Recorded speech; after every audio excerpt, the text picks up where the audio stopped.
जय हिंद दोस्तों, मैं संदीप आपके अपने चैनल द एजुकेशन हब पर आपका स्वागत करता हूं। दोस्तों, आज हम लोग संयुक्त अधिवेशन के बारे में जानेंगे कि संयुक्त अधिवेशन क्या होता है। तो चलिए स्टार्ट करते हैं।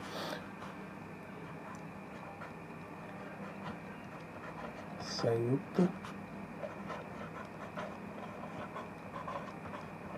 अधिवेशन।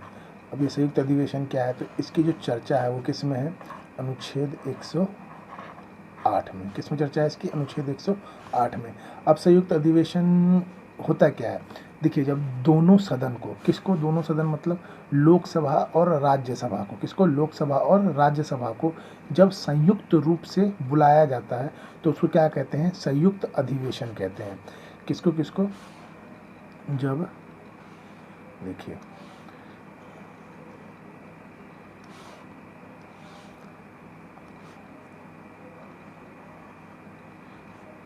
ये लोकसभा और ये राज्यसभा, तो और बीच में क्या होता है? एक सेंट्रल हॉल होता है, ठीक है, सेंट्रल हॉल। तो जब लोकसभा और राज्यसभा को संयुक्त रूप से बुलाया जाए तो उसे क्या कहते हैं? संयुक्त अधिवेशन कहते हैं। क्या कहते हैं? संयुक्त अधिवेशन। अब ये संयुक्त अधिवेशन बुलाता कौन है? तो संयुक्त अधिवेशन जो है ये कौन बुलाता है? तो ये राष्ट्रपति बुलाता है। कौन बुलाता है? राष्ट्रपति बुलाता है। राष्ट्रपति बुलाता है। अब ये राष्ट्रपति बुलाता है क्यों है? तो इसके मतलब जब इसके कारण है, दो तीन कारण है, लेकिन मेन कारण ये है कि जब दोनों के बीच में विरोध हो जाए, क्या हो जाए? दोनों के बीच विरोध हो जाए, तो इस वजह से क्या बुलाया जाता है? संयुक्त अधिवेशन। और इसको बुलाता कौन है? राष्ट्रपति बुलाता है। लेकिन इसकी जो अध्यक्षता कौन करता है? तो लोकसभा का अध्यक्ष इसकी क्या करता है? अध्यक्षता करता है। अध्यक्षता कौन करता है? तो लोकसभा का अध्यक्ष। लोकसभा का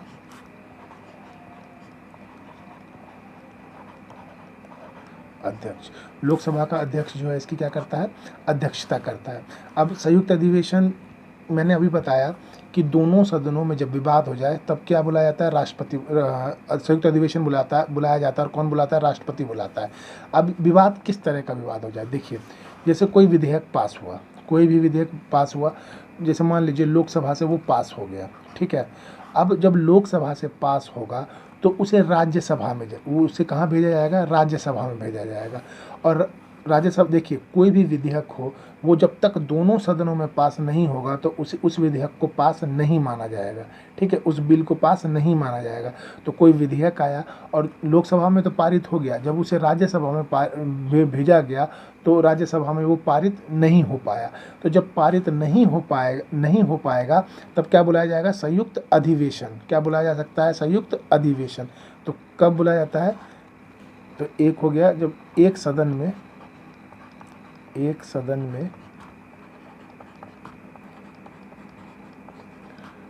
पारित हो जाए और दूसरा सदन पारित ना करे। सदन पारित ना करे मतलब क्या ना पारित करे? विधेयक। जब कोई विधेयक एक सदन में तो पारित हो जाए और दूसरा सदन पारित ना करे तब क्या बुलाया जा सकता है? तो संयुक्त अधिवेशन बुलाया जा सकता है। दूसरा रीजन क्या हो सकता है? तो दूसरा रीजन ये हो सकता है कि जैसे कि एक सदन में पारित हुआ, अब जब दूसरे सदन में भेजा गया तो इसको अधिकतम 6 महीने तक रोका जा सकता है। लेकिन जब 6 महीने से ज़्यादा देरी हो जाए तो क्या होगा? तब भी संयुक्त अधिवेशन को बुलाया जाएगा। जब, अब इसको कैसे लिख सकते हैं कि एक सदन द्वारा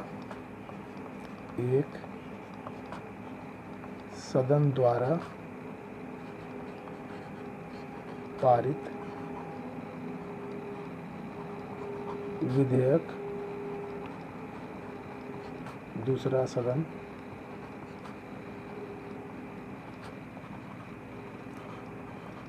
छः महीने से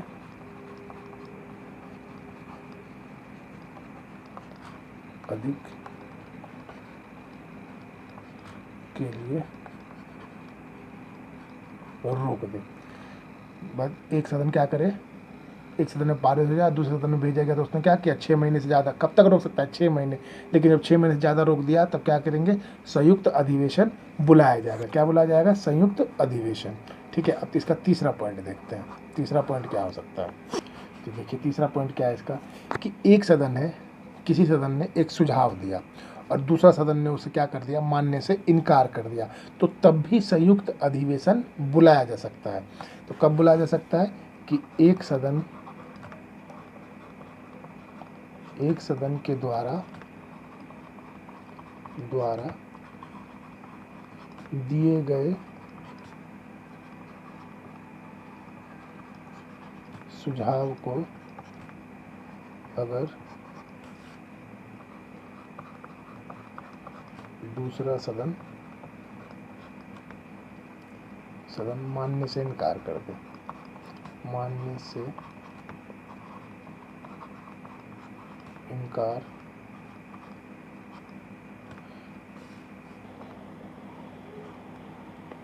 इनकार कर दे, तो इन तीन कंडीशनों में क्या आ सकता है कि संयुक्त अधिवेशन बुलाया जा सकता है। संयुक्त अधिवेशन के कौन बुलाता है, राष्ट्रपति बुलाता है, और इसकी अध्यक्षता कौन करता है, लोकसभा का अध्यक्ष करता है।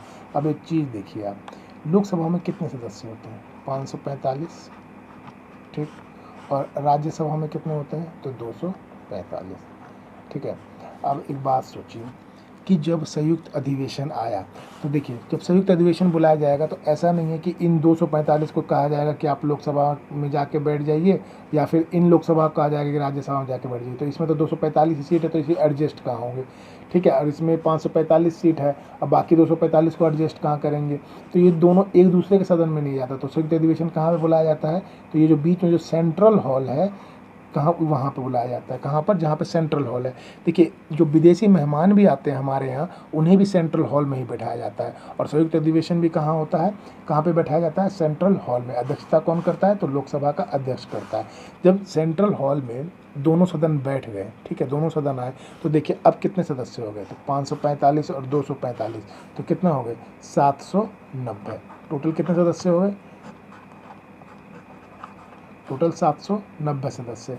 अब देखिए जो 790 सदस्य हैं, अब जब दोनों सदनों को बुलाया और किसी विधेयक पर निर्णय लिया जाएगा, तो कितने सदस्य की अनिवार्यता हो जाएगी, तो अनिवार्यता हो जाएगी कम से कम वोटिंग के फेवर में आने चाहिए 790 का आधा, तो ये हो जाएगा आपका 395। तो 790 का आधा कितना होगा, 395।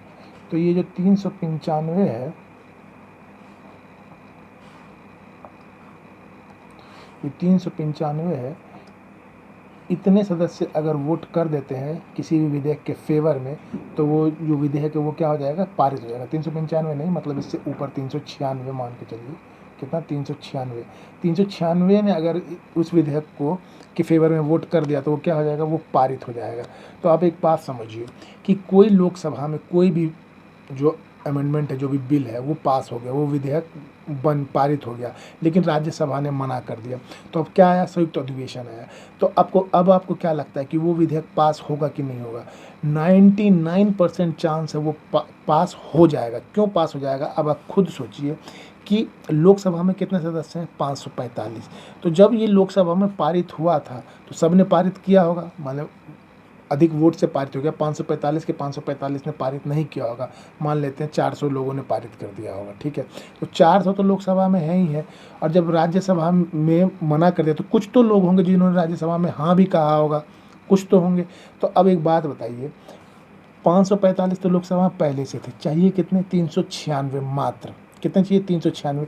तो जब दोनों को मिला ही देंगे तो वैसे भी लोकसभा के अब देख ही रहे शक्ति उसके पास तो ज़्यादा है, तो वो ऑटोमेटिक ही क्या हो जाएगा, वो अपनी जो भी वोटिंग है उसको तो पा लेंगे। तो वो 396 सदस्य किसी न किसी तरह उनके पूरे हो ही जाएंगे और वो उस बिल को क्या करवा लेंगे, मतलब पारित करवा लेंगे। तो संयुक्त अधिवेशन में 99% चांस है कि जो विधेयक मतलब लाया गया है वो पास हो ही जाएगा। अब ये 245 को देखिए, कितनी भी एड़ी चोटी का जोर लगाएगा तो वो क्या 395 पूरे कर सकता है। इसको 395 मतलब 396 करने के लिए इसको कितने चाहिए, तो 151 सदस्य और चाहिए। ये कितनी भी कोशिश करेगा तो ये लोकसभा से 151 सदस्य तो नहीं ला पाएगा जिससे ये क्या कर सके कि इसको पारित होने से रोक दे।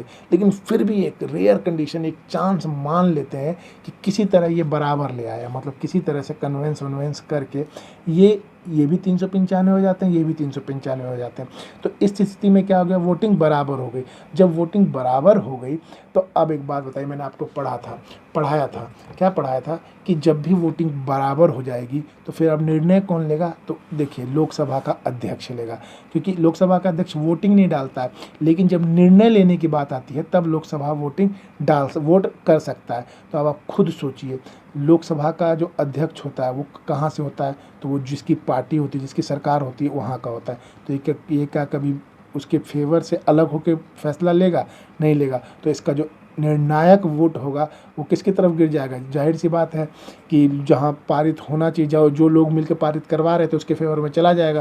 तो लोकसभा का जो अध्यक्ष है वो क्या कर देगा, वोट दे देगा और उस विधेयक को पारित करवा लेगा। तो मैं इसीलिए कह रहा था कि 99% चांस है कि वो विधेयक पारित हो जाएगा अगर संयुक्त अधिवेशन क्या आता है, तो संयुक्त अधिवेशन आता है, ठीक है।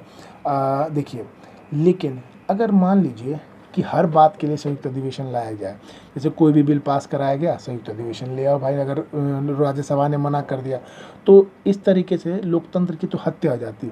कैसे हो जाती, जैसे मान लीजिए कि लोकसभा वाले चाहते हैं कि मतलब इनका मूल अधिकार को बैन कर दिया जाए, हमारे मूल अधिकार को बैन कर दिया जाए, तो एक विधेयक लाती, पारित करवाती और मूल अधिकार बैन हो जाता। लेकिन देखिए, जो हमारे संविधान बनाने वाले जितने भी नेतागण थे, उन्होंने क्या क्या दिमाग लगाया, उन्होंने कहा कि संविधान संशोधन और धन व्यय से रिलेटेड जितने भी मामले होंगे उसमें संयुक्त अधिवेशन नहीं लाया जा सकता है। वो संविधान में लिख के चले गए। तो सोचिए आप, कितनी अच्छी बात कर दी इन्होंने कि जो भी संशोधन होंगे संविधान से रिलेटेड और जो भी धन विधेयक के बारे में जो भी फैसले लेने होंगे वो संयुक्त अधिवेशन में नहीं आएगा। तो किसको किसको अलग रख दिया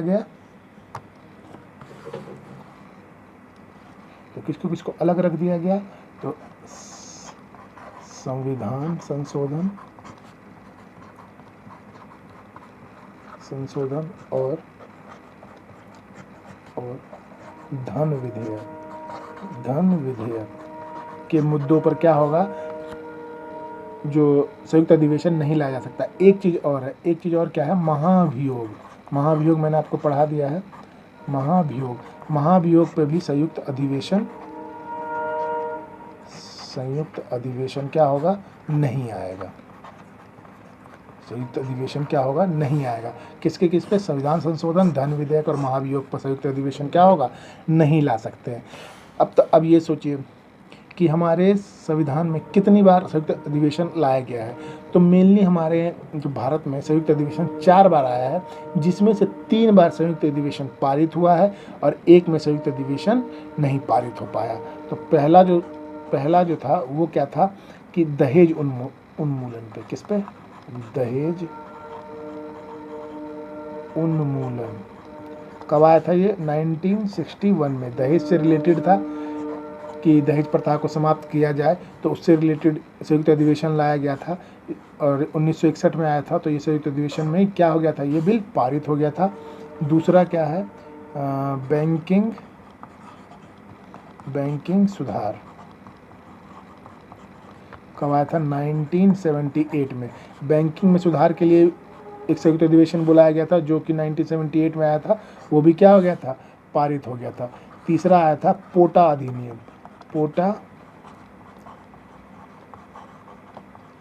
अधिनियम, ये आतंकवादियों को रोकने से रिलेटेड था। तो ये कब आया था, 2001 में।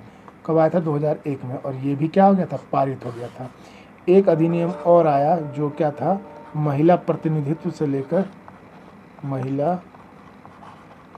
प्रतिनिधित्व के लिए, कब आया था, 2008 में। और ये जो है ये संयुक्त अधिवेशन में पारित नहीं हो पाया था। तो अब तक कितने संयुक्त अधिवेशन आ चुके हैं, तो 4 संयुक्त अधिवेशन अब तक लाया जा चुका है। देखिए, इसमें एक तरह से देखा जाए तो लोकसभा को जो है पूरी तरीके से एक तरह की पावर दे दी गई है कि जो बिल लाए हैं पारित नहीं हो पा रहा है तो क्या करो, संयुक्त अधिवेशन बुला लो।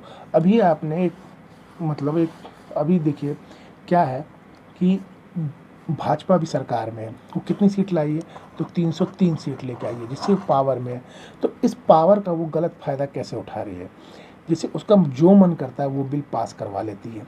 अभी आपने एक मतलब लेटेस्ट न्यूज़ है जिसमें क्या हुआ कि उन्होंने एक बिल पास करवाया जिसका नाम था GNCTD।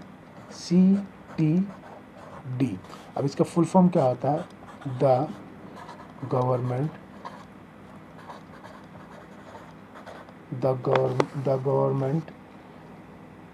Government of national capital territory of Delhi. ये एक्ट पास किया है, ये कानून बनाया है किसने? ये जो संसद में ये कानून पास हो गया, कौन सा? GNCTD। ये 15 मार्च को लोकसभा में पास हुआ, लोकसभा में, और 24 मार्च को, ये 2021 की बात कर रहा हूँ मैं अभी, मतलब लेटेस्ट 15 मार्च 24 मार्च को ये राज्यसभा में पास हो गया। किसमें पास हो गया? राज्यसभा में। इसका मतलब है कि कोई विधेयक अगर लोकसभा या राज्यसभा में पास हो गया तो वो विधेयक पारित हो गया, अब उस पर कानून बन जाएगा। अब GNCTD के तहत कानून बना क्या, तो इसके हम विस्तार पूर्वक नहीं, मतलब छोटी छोटी जो मतलब समझ आने लायक बात है वो समझते हैं। उसमें हुआ क्या कि जो ये विधेयक जब पारित हुआ तो इसके ये 5 पन्नों का जो विधेयक है, इसमें मेन बात क्या है कि जो दिल्ली सरकार है, जो दिल्ली गवर्नमेंट है, मतलब आपकी जो सरकार है, आपकी सरकार, इसकी शक्तियों को छीन लिया गया। इसकी शक्तियों का जो पावर है, इसकी पावर को छीन लिया गया। कैसे छीन लिया गया?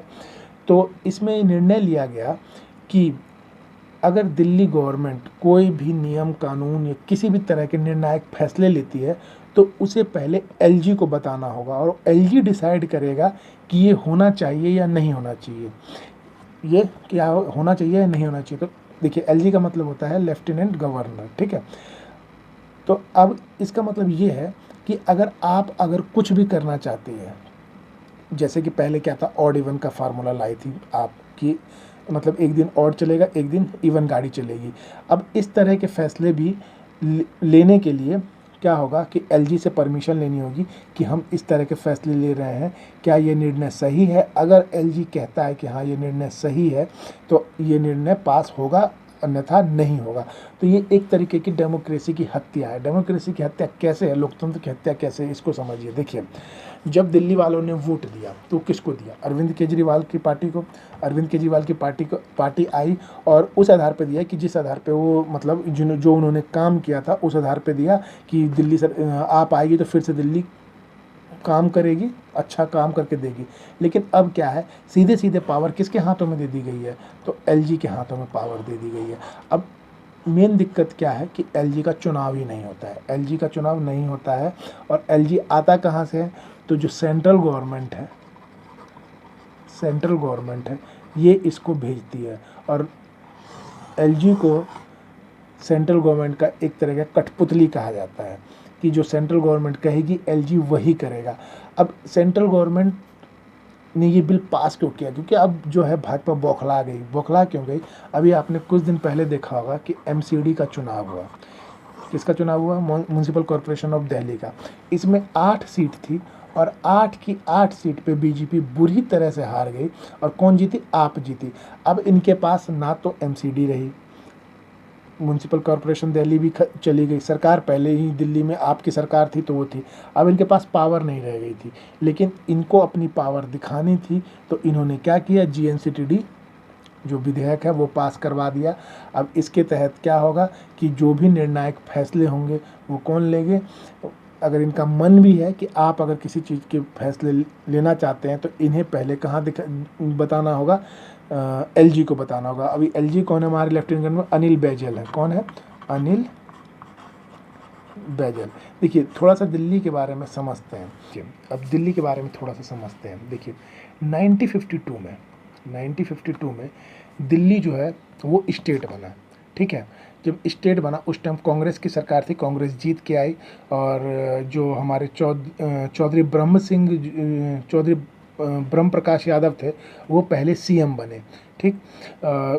ऐसी सरकार चलती रही। फिर 1956 में स्टेट को रीऑर्गेनाइजेशन किया गया, मतलब कि जो दिल्ली है उसको क्या कर दिया गया, रीऑर्गेनाइज कर दिया गया, मतलब उसको अब केंद्र शासित प्रदेश बना दिया गया। क्या बना दिया गया? केंद्र शासित प्रदेश बना दिया गया।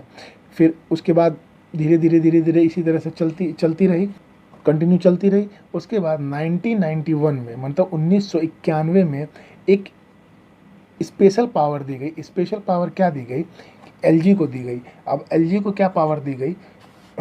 एलजी को क्या पावर दी गई?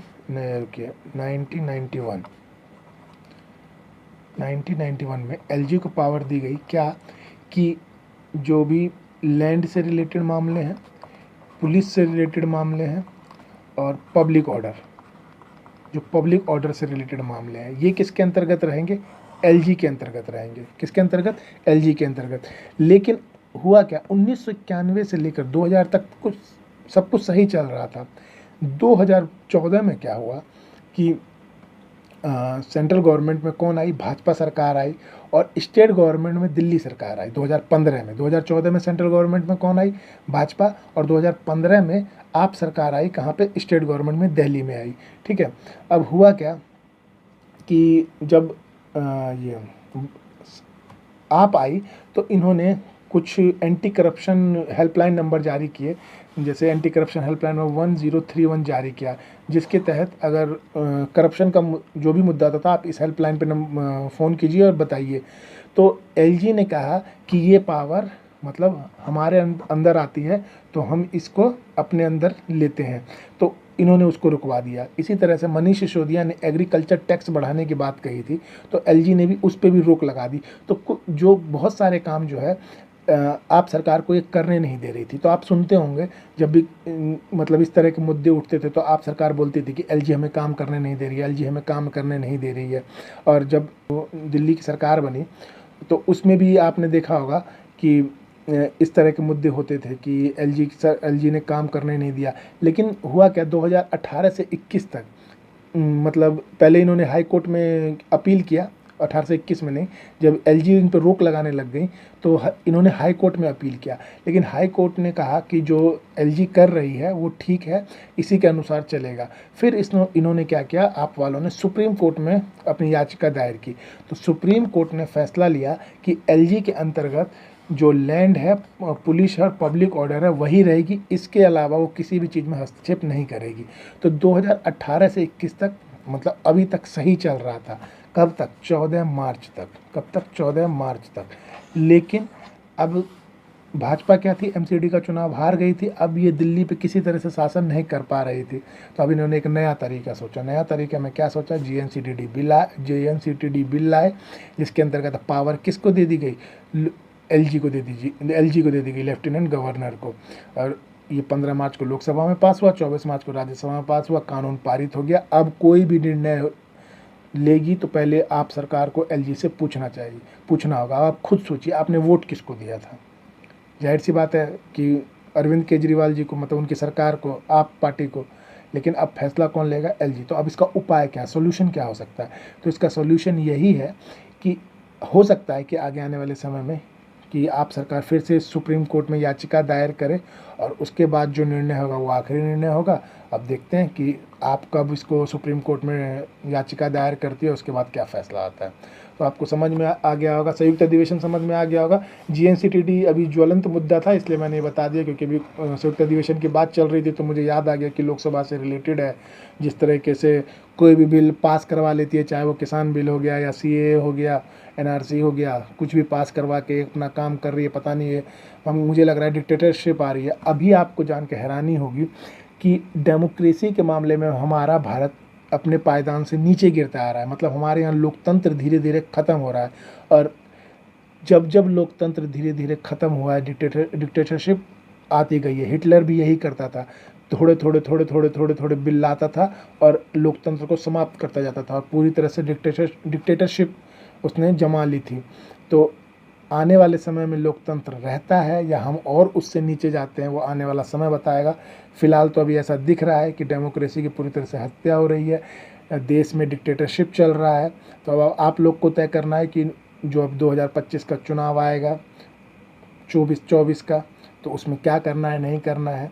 देखिए, भाजपा सरकार जो है वो, मैं ये नहीं कहता कि हर मामले में गलत है, लेकिन इंटरनल मामले में वो आई क्या थी। देखिए, जब 2014 का लोकसभा चुनाव हो रहा था, भाजपा के मैनिफेस्टो में था कि हम दिल्ली को पूर्ण राज्य का दर्जा देंगे। आपके मैनिफेस्टो में भी यही था कि हम दिल्ली को पूर्ण राज्य का दर्जा देंगे, और इवन कांग्रेस के मैनिफेस्टो में भी यही था कि हम दिल्ली को पूर्ण राज्य का दर्जा देंगे। अब देखिए, ये जो बिल है ये पूरे के पूरे उसके अगेंस्ट है। आप दिल्ली को पूर्ण राज्य का दर्जा दे कहाँ रहे हैं? दिल्ली के पास जो भी थोड़ा बड़ा दर्जा है वो भी आप छीन ले रहे हैं। तो इसे डिक्टेटरशिप नहीं कहेंगे तो क्या कहेंगे? तो यही चीज़ है कि अगर कोई भी सरकार पूरी तरीके से, देखिए 303 है इनके पास सीट, इस वजह से ये कर पा रही हैं। इससे पहले कांग्रेस थी, उनके पास पूर्ण बहुमत नहीं था, तो उन्हें कोई निर्णय लेने में भी देखिए कितनी परेशानी आती थी। कोई कभी उधर से कोई मना कर देता था, कभी उधर से कोई मना कर देता था। लेकिन यहाँ पे देखिए ये क्या करते हैं, अपनी मन मर्जी से कोई भी बिल पास करवा लेते हैं अपनी सुविधा के अनुसार। अगर आप राज्यसभा नहीं मानेगा तो संयुक्त अधिवेशन बुला लेंगे, करवा लेंगे। लेकिन मेन राज्यसभा में भी तो इनके सदस्य हैं, तो वो तो पास हो ही जाता है। पास होने के बाद मन मर्जियाँ चलती है। किसान बिल का भी सीधा यही है। अरे जिसके लिए वो बिल है, अगर उसे ही पसंद नहीं है तो आप इसको क्यों रख रहे हैं? आज 100 दिन से ज़्यादा हो गए हैं और आप किसानों को रोड पे, उन्होंने पूरी की पूरी सर्दी बिता दी रोड पर। जो किसान हमें अन्न देते हैं, खाने को देते हैं, मैं तो कहता हूँ किसान भाइयों, सिर्फ 1 साल अन्न मत उगाओ, इनको औकात पता चल जाएगी कि क्या है। तो चलिए, मैं लगता है ज़्यादा इमोशनल हो रहा हूँ। इन सब बातों को दूर रखते हैं। आप लोगों को समझ में आ गया होगा कि संयुक्त अधिवेशन क्या है, किस तरीके से पास किया जाता है, और ये थोड़ा सा ज्वलंत मुद्दा था GNCTD का, तो ये भी मैंने बता दिया, तो ये भी आपको समझ में आ गया होगा। तो आज के लिए इतना ही। Thank you, have a nice day. अगर आपको सेशन पसंद आया तो प्लीज़ लाइक कीजिए, सब्सक्राइब कीजिए, ज़्यादा से ज़्यादा लोगों तक शेयर कीजिए। Thank you.